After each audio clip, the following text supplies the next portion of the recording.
Hello friends, Radhe Radhe, हर हर महादेव। मैं मीनाक्षी एक बार फिर से आपके सामने अपने अगले वीडियो के साथ प्रेजेंट हुई। तो चलिए शुरू होने से पहले फटाफट से बताइए आप सभी लोग कैसे। I hope you are happy and healthy. तो चलिए इसी के साथ मैं आज का टॉपिक शेयर करती हूँ। जैसा कि पिछले कुछ वीडियो से हम यंग एडल्ट्स के बारे में यानी अर्ली एडल्टहुड एज के बारे में बहुत सारी बातें करते चले आ रहे हैं। पिछले कुछ वीडियोस से हम उनके सोशल इंटरेस्ट से रिलेटेड बहुत सारी जानकारियां लेते चले आ रहे हैं। हमने उनके किस प्रकार के चेंजेस होते हैं उनके सोशल इंटरेस्ट और सोशल पैटर्न्स में अर्ली एडल्टहुड पीरियड में आने के बाद, एंटर करने के बाद यंग एडल्ट्स के अंदर किस तरह के changes as a social interest हम देख सकते हैं, उन पर कई सारी चर्चाएं हमने की है। आज एक ऐसे चेंज के बारे में हम बात करेंगे जिसको कि हम बोल सकते हैं कि चेंजेस इन सोशल ग्रुपिंग्स, यानी कि एडल्ट्स, यंग एडल्ट्स के अंदर चेंजेस इन सोशल ग्रुपिंग्स किस प्रकार से पहले की अपेक्षा अभी आते हैं और ये क्यों आते हैं, किस तरीके के आते हैं, ये सभी जानकारियां हमको इस सेशन में मिलने वाली हैं जो कि बहुत ही इंफॉर्मेटिव और इंटरेस्टिंग है। So I request you to please be remain in the session till the end to get the whole information. आगे बढ़ने से पहले एक चीज और, if you haven't subscribe my channel till yet or you are a new viewer to my channel, please subscribe it to get these kind of wonderful videos later on also very easily. So let us begin with the session. तो जब भी हम changes in social groupings की बात करते हैं early adulthood period में young adults के अंदर, तो this the same degrees of friendship that existed in adolescence continue into adulthood. तो जो सेम डिग्री ऑफ फ्रेंडशिप जो होती है, जो एडोलेसेंस स्टेज में इंडिविजुअल के अंदर एक्सिस्ट करती है, that is continue in the adulthood period also. Young adults usually have a small group of intimate friends और कॉन्फिडेंट्स। तो यंग एडल्ट जो होते हैं यूजुअली उनके बहुत स्मॉल ग्रुप ऑफ फ्रेंड्स होते हैं, खास करके इंटीमेट फ्रेंड्स या कॉन्फिडेंट्स हम बोल सकते हैं। वो एक लिमिटेड अमाउंट स्मॉल ग्रुप में होते हैं। Frequently these are old friends unless young adults have changed so much that they no longer find their old friends congenial.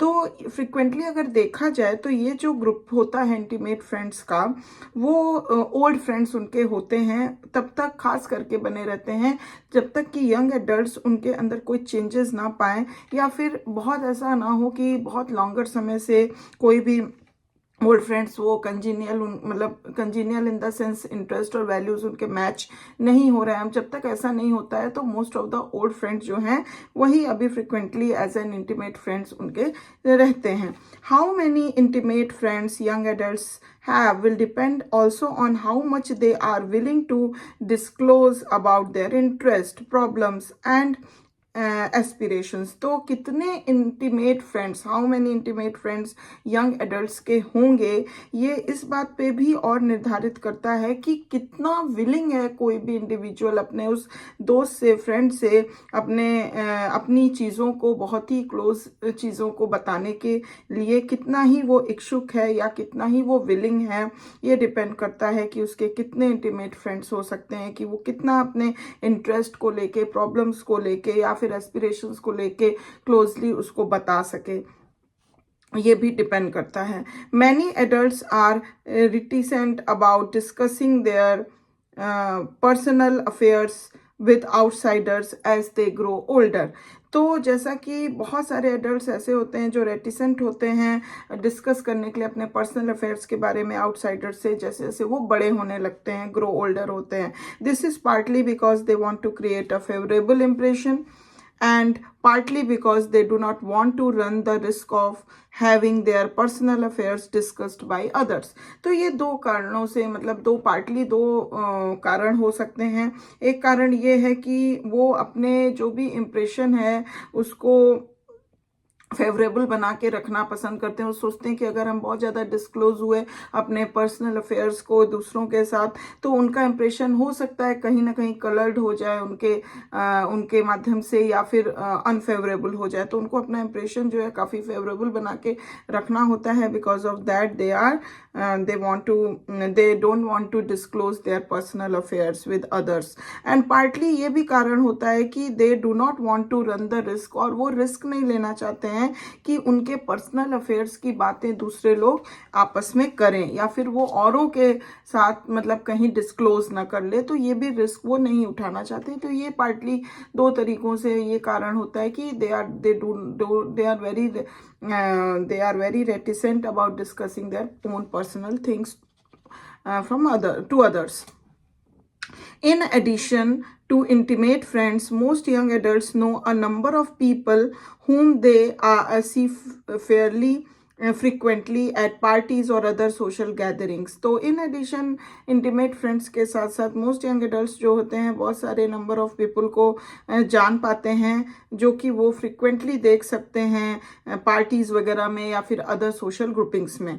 On the outer rim of the friendship circle are many acquaintances whom they know only slightly and with whom they come in contact infrequently. लेकिन on the outer rim अगर friendship के बाहरी outer rim पे देखें, friendship circle के outer rim पे देखें तो they are नॉट मैनी एक्वेटेंसेज, बहुत सारे ऐसे एक्वेटेंसेज नहीं होते हैं कि जिसको कि वो दे नो ओनली स्लाइटली, जहाँ की वो बहुत स्लाइटली ही कुछ लोगों को जान पाते हैं with whom they come in contact इन की, क्योंकि अगर फ्रेंड्स के आउटर रिम पे जाके अगर कोई वो कांटेक्ट करना चाहते हैं तो वो कभी कभी क्या होता है वो कांटेक्ट इनफ्रीक्वेंट होता है, तो उस वजह से वो उन व्यक्तियों को बहुत ही स्लाइटली जान पाते हैं, समझ पाते हैं. By the late 30s of mid 40s, अगर हम लेट 30s से मिड 40s तक की अगर हम बात करते हैं तो most man and women have a circle of friends as large as they want. तो उनका चाहे मैन हो वीमेन हो उनका सर्कल इतना ज़्यादा हो जाता है लार्ज, जितना कि वो चाहते हैं उतना वो बना लेते हैं लेट 30s से मिड 40s तक में आते आते, because their interest are stabilised by this time. They are less likely to change friends than they were when they were younger. ये ऐसा इसलिए होता है क्योंकि यहाँ इस दौरान तक, इस पीरियड तक आते आते जो उनके इंटरेस्ट होते हैं फ्रेंड्स वगैरह को लेके, जो भी चीज़ें होती हैं वो इस टाइम तक आते आते स्टेबलाइज्ड हो जाती हैं और वो बहुत लेस लाइकली वांट, मतलब वो बहुत कम ऐसा चाहते हैं कि वो बार बार अपने फ्रेंड्स को चेंज करें, जितना कि वो पहले जब यंगर थे तो वो फ्रिक्वेंटली फ्रेंडशिप चेंज भी कर लेते थे, फ्रेंड्स चेंज कर लेते थे और भी न्यू फ्रेंड्स बना लेते थे. But now they are more stabilised with their interest and they do not want to change their friends frequently as earlier. This results in a tightly knit social group similar to the cliques of early adolescence, which is difficult for outsiders to penetrate. तो ये क्या होता है, इस वजह से क्या होता है उनका जो भी ये सोशल ग्रुप होता है वो टाइटली निट हो जाता है, जैसा कि हम क्लिक्स में देख सकते थे, अर्ली एडोलेसेंस के क्लिक्स में होता है, and which is difficult for outsider to penetrate, जहाँ पे दूसरे आना उनके लिए अंदर मुश्किल हो जाता है. One of the problems of occupational mobility to be one of the problems of occupational mobility is the difficulty of establishing new and close friendship when the family must move on a new community or to a new neighborhood in the old community. तो ये जब होता है एक problem occupational mobility को लेके आती है, जहाँ पे डिफ़िकल्टी हो जाती है किसी भी न्यू और क्लोज फ्रेंडशिप को स्टैब्लिश करने में, जब फैमिली जो है must move to the new community, जब नई कम्युनिटी में फैमिली मूव करती है, और to a new neighbourhood in the, या फिर ओल्ड कम्युनिटी में ही न्यू नेबरहुड उनके सामने आ जाते हैं, तो वहाँ पे कहीं ना कहीं फैमिली जो है डिफ़िकल्टी का सामना करती है because of the occupational mobility. Change the community or with the change in neighborhood. Many young adults, but by no means all, have memberships in some voluntary association in their community.